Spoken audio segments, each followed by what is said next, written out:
ఏంట్రా గిరీశం, చాలా సంవత్సరాలకు వచ్చావు, ఓ చొక్కేస్తావేంటి? ఏంట్రా గిరీశం, నీకు ఆనందం ఇద్దాం అనుకుంటే బంగారాన్ని మందు కింద పడేసావు. ఏం మందురా ఇది? Special package. చిచి, ఏంట్రా ఈ చీప్ లెక్కరో? అయినా నువ్వు అప్పట్లో మందు తాగినా ఒక లెవెల్ మెయింటైన్ చేసేవాడివి. ఇప్పుడేంట్రా ఈ చీప్ లెక్కర తాగుతున్నావు? అయినా 5 ఏళ్లకు ముందు మొదలుపెట్టిన ఇల్లు ఇప్పటి వరకు కూడా ఇలాగే ఉండిపోయింది. ఏం చేయమంటావురా, ఇసుక రేట్లు కూడా పెరిగిపోయాయి. సొంత లేదు, ఇంటి పని ఆపేశా. అయినా సంతోషంగానే ఉన్నానురా. చూసావన్నీ ఎలా మాట్లాడుతున్నాడో? ఈ పిచ్చి మందు తాగి తాగి ఇలా తయారయ్యాడు. మా బతుకులు బుగ్గైపోయాయి. అయినా 5 సంవత్సరాల ముందు బాగానే ఉన్నారు కదమ్మా, ఇప్పుడేమైంది?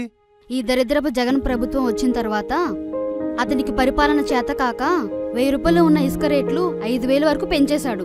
ఆ ఇసుక కావాలంటే ఎంతో మందికి మామూలు ముట్ల చెప్పుకోవాలి. ఈ తుగ్లక్ పరిపాలన అంతం చేయాలన్నయ్య. ఒక్క ఛాన్స్ అంటే పోనీలేని ఓటేశాం. కానీ ఇప్పుడు అఘోరిస్తున్నాము. పరిపాలించడం అంటే పబ్జీ ఆడుకోవడం అనుకుంటున్నాడు. నెలకి 1000 రూపాయలు ఇస్తూ మా వద్ద నుండి అనేక రకాలుగా వేలకు గుంజుతున్నాడు. ఇసుక దంద పిచ్చి మందుతో జనాలను ఆరోగ్యంగా ఆర్థిక పరంగా నాశనం చేస్తున్నాడు. అమ్మో, ఈసారి జగన్ పార్టీకి సస్తే ఓటేయకూడదు. ఏమైనా చంద్రన్న పాలనే బాగుంది. నాలాగా అందరూ తేరుకొని ఈ ధృతరాష్ట్రుని పాలన అంతం చేయాలి. అవునమ్మా, అందరూ నీలాగే మేల్కొని చంద్రన్నకు ఓటేసి మన రాష్ట్రాన్ని రక్షించుకోవాలి. అవునమ్మా, ఈ 175 అని చెప్పి అంటున్నాడు, అదేంటమ్మా? అది కాదన్నయ్య, 175 అంటే 1 కానీ 7 కానీ 5 కానీ ఏదో ఒకటి సీట్లన్నమాట. అదే.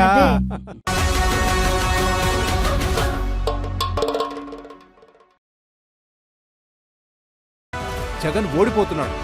ఎందుకంటే రాష్ట్రాన్ని అన్ని విధాలుగా కాపాడుకోవాలని రాష్ట్ర ప్రజలకు అర్థమైంది.